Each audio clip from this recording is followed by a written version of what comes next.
Hello, in this video we're going to be walking you through the keyboard and all the great keyboard functions on your new iPad. To do this, we're going to be simply using our Mail application because that's the one that we're the most familiar with right now. Going to launch Mail, and I'm going to start a new email. Now, the keyboard automatically pops up, and it's a keyboard that when it's vertical or portrait, Apple really expects you to be able to use your thumbs and get involved with it. However, when you turn it horizontally or landscape mode, then Apple gives you the option of really using it as a full-style keyboard using both hands. Now, I'll show you a few great features, both in portrait and in landscape mode. Let's turn it first into portrait mode. So you can see right now that there is a standard keyboard QWERTY style layout from Q all the way over to P. And then over here we have our backspace. We can get rid of those.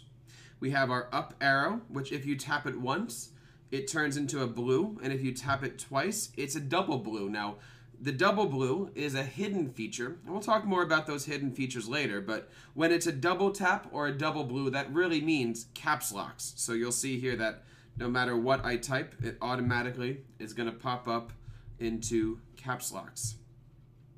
We have some other features. Next to the M, we have the @ sign.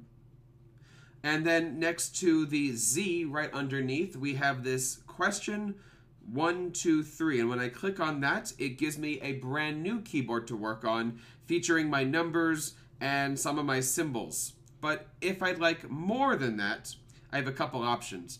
I can even go one step further and type the # + sign, and that brings up even more characters. So we're going to talk today about all the great hidden features that the keyboard brings. Now, before I go further, I want you to be comfortable using that keyboard. Let's see, I'll get out of here by clicking the ABC button. If you click on the bottom right where this keyboard button is, you'll notice there's a down arrow. Now, when I click that down arrow, that automatically makes the keyboard disappear. How do I bring it back? I simply tap anywhere into the document, and you'll see that right after the word day, my cursor shows up, and my keyboard pops back on.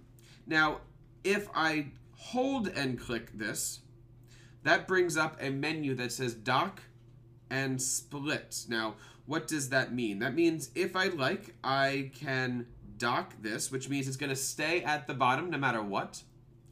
But if I choose to split the keyboard, now that's going to bring it into two different keyboards, really meant so that way you can hold your iPad up and down with your thumbs. Now, you'll notice that when I go into landscape mode, it's also changed. Now, the neat part about doing it this way is that you can, just like on a cell phone, you can really use it as like a text messaging device. Hold your iPad firmly with both hands and use your thumb. But Apple didn't stop there with the keyboard. If you hold down this keyboard feature, you can merge them back together. You can split them back again, or you can dock and merge and you can bring them down to the bottom. So again, lots of things that you can do there with your keyboard. So let's just take a look at a few things. Right now we have the general greeting that we talked about when we did our Mail app, and I'm going to delete that by clicking the back arrow. Or you also have some multi-touch features. So for instance, if I click on the word thank, it brings up a magnifying glass. And this is important for really getting your cursor exactly where you want. So let's just say, for instance, I wanted to type YORT, and I can add some letters into there. So you can really use that magnifying glass to get exactly what you're looking for. Now you notice that when I lift up my finger, I have another menu that comes out.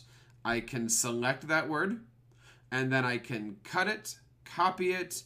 It can suggest a word for spell check. You've got your menu options here for bold, italics, underlined. You can define it.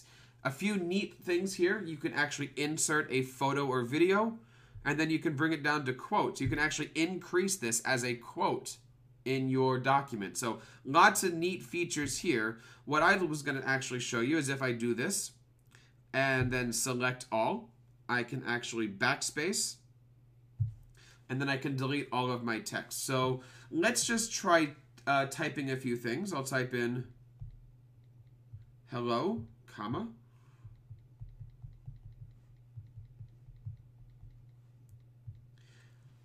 And I can type in a simple sentence, hello, how are you today? But let's say that I'm on the go. Let's say that I really want to try to type as fast as possible. Well, next to the space bar, there is a little microphone. And this microphone is actually a dictation device. So when I click on this, it pops up a little microphone. And right now, it is listening to every single thing that I'm speaking. And it's actually remembering it. And when I lift my finger off the button, it will write everything down. And so there you go. Obviously, it picked up halfway through my sentence. So let's try that again.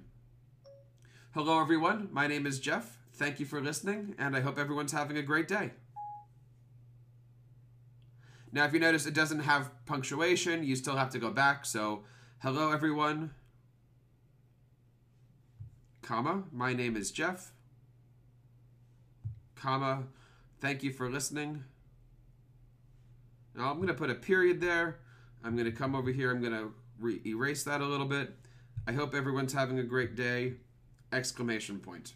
So those are some of the best features of the keyboard. Now, Apple didn't stop there. They actually went a step farther than that. So for instance, let's say I was typing and I wanted to use some special characters. I can actually go in and I'm going to put my finger on the E. And Apple has actually given me multiple E's. You can actually do the umlauts and the schwas and the double dots and all those different types of characters. Same thing on the A's, same thing on the S's. And really, it's just a matter of putting your finger on all these different buttons to see what they pop up on. Same thing with the symbols here. If I click on the dot, I can actually have 3 dots. If I click on the question mark, I can do the underscore question mark. So there's a lot of different buttons here that are available. And I certainly suggest just playing around with it and seeing what kinds of neat little toys you get. So in an essence, that is the keyboard. Very, very multifunctional, very, very user-friendly. You can use it, of course, in portrait, and you can use it in landscape. Thank you for watching this video, and I hope to see you next time.